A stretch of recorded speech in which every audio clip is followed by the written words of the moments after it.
시청자 여러분 안녕하십니까? 경기 북부 지역별 소식을 전하는 KBCS 종합뉴스입니다. 파주시가 코로나19로 침체된 지역 경제를 살리기 위해 추가 경정 예산에 대한 긴급 기자회견을 열었습니다.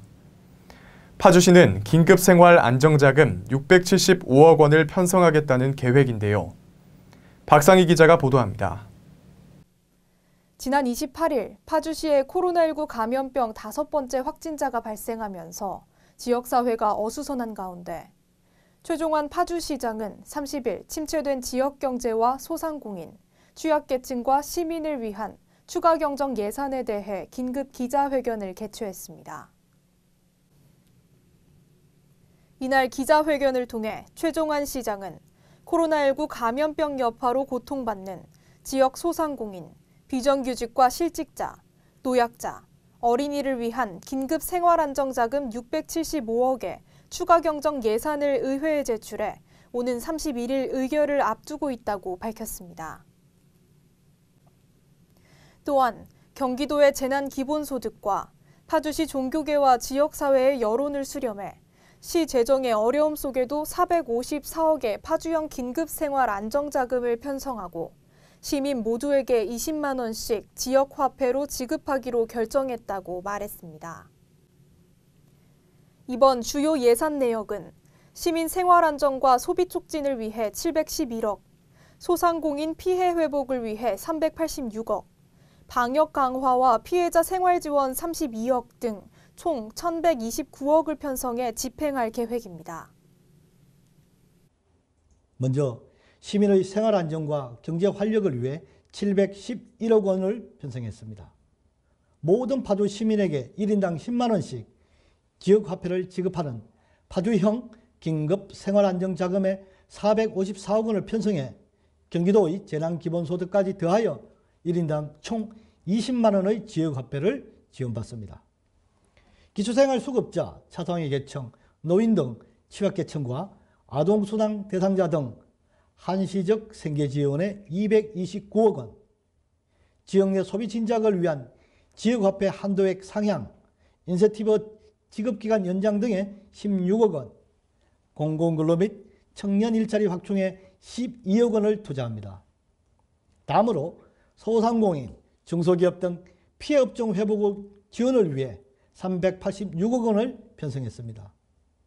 매출액이 작년보다 10% 이상 감소한 소상공인에게 100만 원씩 파주형 소상공인 긴급 생활안정자금 지원을 위해 330억 원, 소상공인과 중소기업의 특례보증 등 경영지원에 36억 원, 임대농기계 확충과 원예농가 농자재 지원을 위해 6억 원, 경영난을 겪고 있는 어린이집 긴급 운영비를 2개월간 월 최대 50만 원까지 총 10억 원, 이용객 감소로 어려움을 겪고 있는 대중교통 소외지역 버스 운송업체 지원에 4억 원을 각각 투입합니다. 마지막으로 방역체계 강화와 피해자 생활 지원을 위해 32억 원을 편성했습니다. 마스크, 손소독제 등 물품 확충과 방역 활동을 위해 24억 원, 격리자와 확진자 생계 안정을 위해 8억 원을 지원합니다.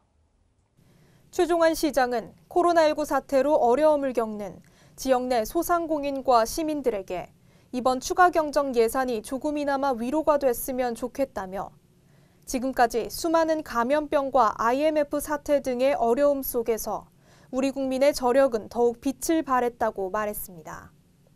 또한 파주 시민이 단결해 이번 코로나19 사태를 헤쳐나가는 데 앞장서자며 위기 극복을 강조했습니다. 지금까지 KBCS 박상희였습니다. 파주시에서는 코로나19로 인한 아동 양육 가구의 부담을 덜기 위해 아동 돌봄 쿠폰을 지급합니다.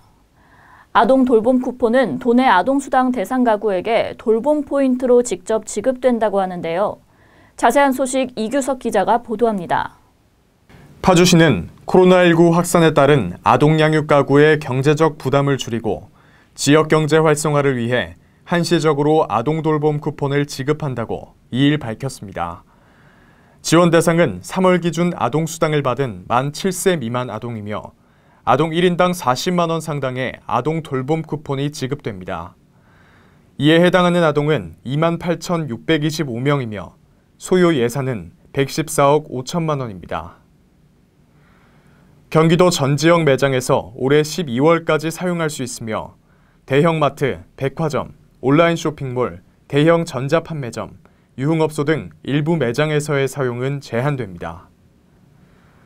파주시는 시민 편의를 위해 아동수당 대상 가구의 90% 이상이 보유한 아이행복카드 또는 국민행복카드에 현금처럼 사용할 수 있도록 돌봄 포인트로 직접 지급해 보호자가 각 행정복지센터를 방문해야 하는 번거로움을 없앴습니다.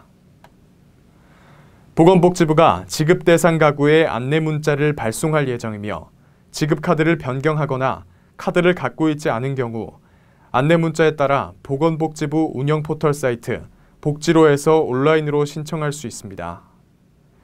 또 주소지 관할 행정복지센터에서도 기프트카드 신청과 지급카드 변경 신청이 가능하며 등기 우편으로 수령할 수 있습니다. 오는 4월 13일경 아이행복카드에 돌봄 포인트를 지급할 예정이며 기프트카드는 4월 22일부터 카드사에서 등기 우편으로 배송할 예정입니다. 유미경 파주시 여성가족과장은 아동보호자가 행정복지센터를 방문하는 번거로움을 해소하고 대면 접촉을 최소화하기 위해 아이행복카드로 지급 방법을 결정했다며 코로나19로 인한 긴급 돌봄 발생으로 경제적으로 어려움을 겪고 있는 가정에 도움이 되길 바란다고 말했습니다. 지금까지 KBCS 뉴스 이규석이었습니다.